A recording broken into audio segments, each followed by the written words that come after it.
පැල තමා ගෙන්නේ අර පේනවාද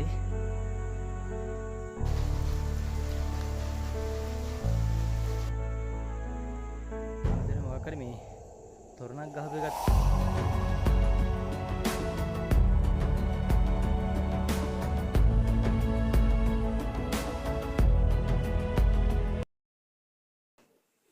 හෙලෝ මගේ යාළුවනේ ඔයාලට කොහොමද? ඔයාලා හොඳින් ඇති කියලා මම හිතනවා. අද අපි යන්නේ පන්සලකට. පන්සලක් වගේ මේක භාවනා මධ්‍යස්ථානයක්. මේක තියෙන්නේ කෑගල්ලේ. කෑගල්ලේ ඉඳලා අපි යන්න ඕනි නිල්ලක්ක පාරේ. ඒ කියන්නේ කෑගල්ලේ ඉඳලා නිල්ලක්ක ග්‍රාමයේ තමයි මේ විහාරස්ථානේ තියෙන්නේ. අපි දැන් ඉන්නේ කෑගල්ල ටවුන් එකේ තමයි අපි ඉන්නේ. මෙන්න මෙතනින් අපි වම් පැත්තට උඩ දාන්න ඕනේ මේ කෑගල්ල පොලිසිය පාර. මේ පොලිසිය පාරේ චුට්ට දුරක් උඩ යද්දි පොලිසිය පහු කරගෙන ඔම් ඉස්සරහට යන්න ඕනේ. ඔම් ඉස්සරහට ගියාම මෙන්න මේ වගේ තැනක් හම්බ වෙනවා. මෙතනින් අපි දාන්න ඕනේ එතනත් වම් පැත්තටම තමයි අපි දාන්න ඕනේ. ඒ කියන්නේ නිල්ලක්ක රඹුක්කන පාර තමයි වම් පැත්තට තියෙන්නේ. මෙතනින් වම කෙලින්ම ගිහිල්ලා මෙතනින් වම් පැත්තට දාන්න ඕනේ. වම් පැත්තට දාලා මේ විදිහට අපි උඩටම යන්න ඕනේ. මෙතන සාමාන්‍යයෙන් පොඩි දුරක් ගියාම තියෙනවා බුදු පිළිමයක්. ඒ බුදු පිළිම ළඟින් අපි යන්න ඕනේ. එතන ඉඳලා පල්ලේ පාර තමයි යන්නේ. ඒ බුදු පිළිම හම්බ වෙනවා. බුදු පිළිම ළඟින් අපි හරවන්න ඕනේ දකුණු පැත්තට පල්ලට පාරක් තියෙනවා. ඒ පාර දිගේ ඉස්සරහට තමයි අපි යන්න ඕනේ. අපි එනම් වීඩියෝ එකේ ඉස්සරහට හම්බෙමු ඉස්සරහට ගිහලා. අපි ඒ පාරේ කෙලින්ම ආවම මෙන්න මෙතන ගහලා තියෙනවා නිලක පන්සල පාරේ. වගේ මෙතන ගලලා ගල් පිළකන්ද භාවනා මධ්‍යස්ථාන කියලා මෙතනින් උඩට තමයි යන්න තියෙන්නේ. උඩට කොන්ක්‍රීට් පාරෙන් උඩට තමයි අපිට යන්න තියෙන්නේ. අපි මේ පාරේ මේ විදිහට උඩට නගින්න ඕනේ. අපි හොම උඩට මේ ඉස්සරහා පේන පාරේ තමයි යන්න ඕනේ දිගට. අපිට මේ විදිහට කොන්ක්‍රීට් පාර දිගේ ආවම මෙතන කොන්ක්‍රීට් පාර ඉවරනවා. ඊට පස්සේ පොඩි රබර් කැලයකට තමයි ඇතුල් වෙන්නේ. මේ රබර් කැලේ දිගේ මම ඉස්සරහට යන්න ඕනේ.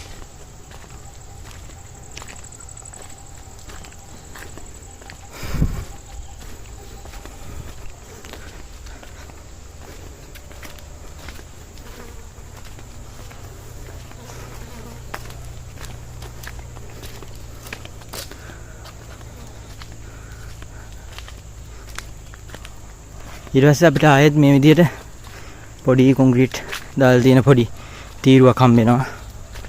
ඒ තීරුව දිගේ උඩට යන්න ඕනේ. අපි වීඩියෝ එකේ ඉස්සරහදී හම්බ වෙනවා. අපි මේ කොන්ක්‍රීට් පොඩි තීරුව දිගේ ඇවිල්ලා අපිට මේ විදිහට මහෝගනි පොඩි කැලයක් හම්බ වෙනවා. අපි ඒකෙන් මෙතන පාර දෙකට බෙදෙනවා. ඔයාලට පේනවා ඇති. මේ මෙතන පාර දෙකට බෙදෙනවා. මේ පැත්තේ නේ අපි මේ දකුණු පැත්තේ පාර තමයි යන්න ඕනේ උඩට. අපි පාර ඉස්සරහට හොම් ඉස්සරහට යනවා.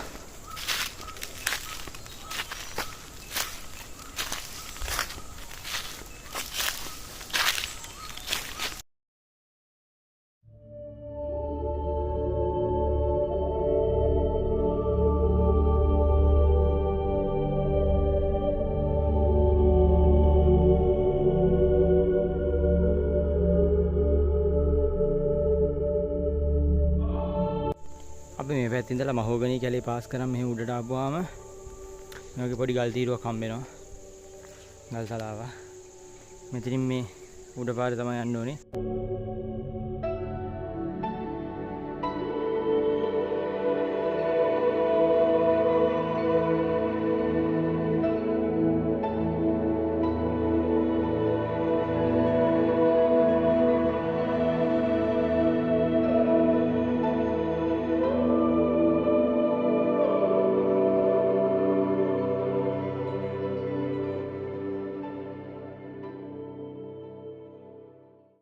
අපි මේ විදිහට ඉස්සරහට ආවම මෙන්න මෙතනින් අපිට පේනවා බෝඩ් එකක් ගහලා තියෙනවා.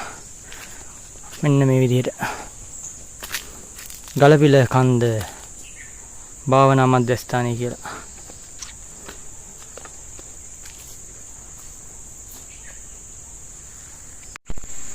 අපි අර අතන බෝඩ් එකක් ගහලා තිබ්බේ. එතනින් ඉඳලා මේ උඩට එද්දි මම ඉස්සරහටම ආවා.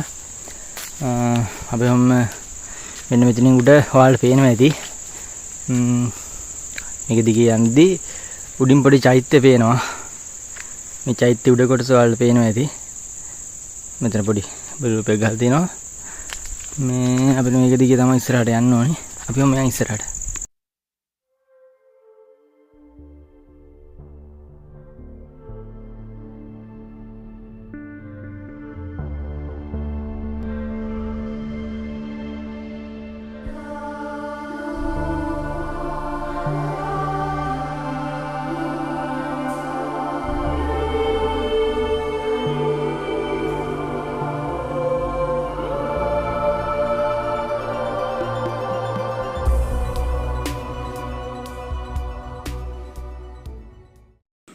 අද අපි ඇවිල්ලා තියෙන ගල්පිල කන්දේ විහාරයට.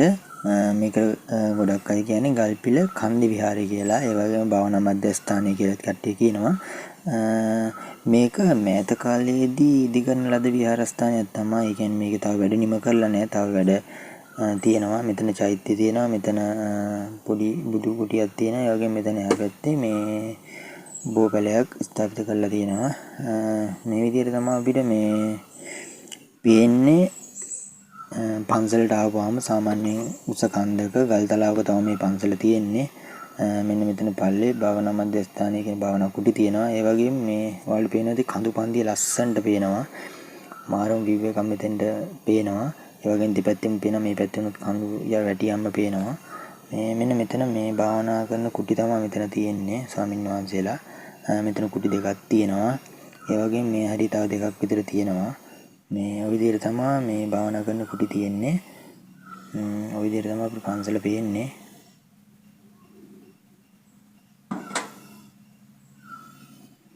ඒ වගේම කියන්න ඕනේ මේ විහාරස්ථානයේ තම මේ ඉදිවිමින් පවතින ස්වරූපය තමයි අපිට පේන්න තිබ්බේ. මෙතන චෛත්‍ය හදලා තියෙනවා. ඒ වුණාට චෛත්‍ය මෙතන තව බිම වැඩ තියෙනවා. මොකද මේ කුඩට බඩු එහෙම ගේන්න ටිකක් අමාරුයි. ඒ කියන්නේ කන්දක තමයි එන්න තියෙන්නේ. බඩු සාමාන්‍ය වාහනයක් ගේන්න බෑ. අතින්ම තමයි උඩට මේ ගේන්න ඕනේ. මේ චෛත්‍යය දා වැඩ තැන් තියෙනවා. ඒ වගේ මෙතන මේ ගන්ටාර කුණ අල්ලලා තියෙනවා. වලට පේනවාද මෙතන මේ පැලක් තියෙනවා උඩ. අපි මේ පැලට නගින්න පුළුවන් වුණා නගිමු. නැග්ගට පස්සේ අපිට මේ ආවට ලස්සනට මේ මුළු පන්සල ලස්සනට බලා ගන්න පුළුවන් වෙයි. මේ ඔය විදිහට මේ ඉස්සරහට ගියාම අපිට මෙතන පොඩි ගලක් හොල්ලලා තියෙනවා. ගල්පිල කන්දේ විහාරය කියලා. කන්දේ විහාරය කියලා මෙන්න මෙතන ගහලා තියෙනවා. වල පේනවා ඇති. ඉන්න මම වල පෙන්නන්න. මේ තියෙන්නේ ගල්පිල කන්දේ විහාරය කියලා මෙතන ගහලා තියෙනවා. ඇත්තටම ලස්සන විහාරස්ථානයක්. ඔය කට්ටියත් කෑගල්ලට එනවනම් මේ විහාරස්ථානට ඇවිල්ලා යන්න. Google Map එකේ තියෙන ලොකේෂන් එන්න එපා. මේ මං කිව්ව පාර දිහා ආවම බෝඩ් එකක් ගහලා තියෙනවා. ඒ බෝඩ් එකේ බලාගෙන තමයි කට්ටිය එන්න ඕනේ. මෙන්න මෙතන තව තියෙනවා මේ පිළිම වගේක්. අපි ඉස්සරහට ගිහලා බලමු ටික. මම වලට කිව්වා නේද පැලක් තියෙනවා කියලා. මේ තියෙන්නේ පැල තමයි. මෙතන ඉනිමකක් තියෙනවා. අපිට ඒක දිගේ නගින්න පුළුවන් ඒ උඩට. අයි බලමු උඩ නගින්න පුළුවන්ද කියලා.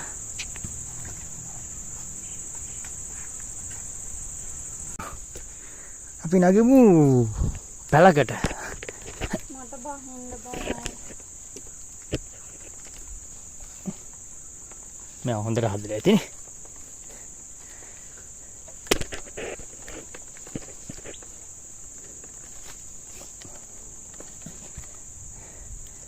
මේ ගන්න. අපි පැල උඩට ආවා. ඔය තියෙන බිම මේ විදිහට තමයි පැල තියෙන්නේ. අර පේනවද? අපිට පැල උඩට ආවම පල්ල වෙන්නේ මෙන්න මේ විදිහට. මුළු පන්සලම අපිට බලා ගන්න පුළුවන්.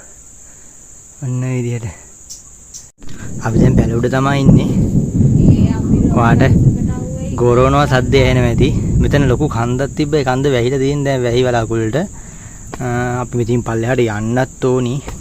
අපේ ඉඳ පන්සලේ තව පොඩි ෂොට් එකක් අරගෙන අපි ඉක්මනට මෙතින් පන්සලෙන් පල්ලට යන්න ඕන. මොකද කැලයක් මැදින් තමයි පල්ලට යන්න තියෙන්නේ. වැස්සොත් එහෙම අපිට ටිකක් අමාරු වෙනවා. අපි ඉඳ පල්ලට බයමු. මේ තියෙන පැල උඩ වල දැක්ක ඉස්සෙල්ලත්. ওই විදිහට තමයි තියෙන්නේ. මේ ලොකු වැස්සක් එන්න හදන්නේ. ඔයාලට අහස පේනවා ඇති. මේ අපි දැන් මෙහෙම පැලෙන් පල්ලට බහිමු. මෙන්න මෙතන අපිට මේ පේනවා පිළිමයක් අඹලා තියෙනවා. මොකද්ද කියලා නම් හිතා ගන්න අමාරුයි. එතන යකෙක් තමයි ඉන්නේ.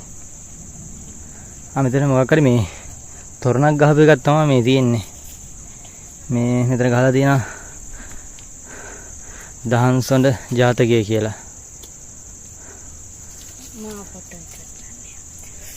මේ විදිහට තමයි තියෙන්නේ.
මේ දෙන්නේ මේ ගහ පොඩි ගහක් තමයි මේ ඊටලා දෙන්නේ. අපි එන දැන් මේ පන්සලෙන් මෙතෙන්ට සමුදීලා අපි මේ පල්ලෙහාට යන්න ඕනි. ලොකු වැස්සක් ඉන්නවල පේනවා ඉතින් අහස. මේ විදිහට තමයි මේ විහාරස්ථානේ තියෙන්නේ. ඔයාලත් අනිවාර්යෙන් එන්න. ඇවිල්ලා මෙතන පිරිසුදු තියන්න, බලලා යන්න. ඇත්තටම බලන්න වටිනා ගොඩක් දේවල් තියෙනවා ඔයාලට. එහෙනම් අපි ඊළඟ වීඩියෝ එකෙන් ආයෙ හම්බෙමු. ටේක් කෙයාර් බයි.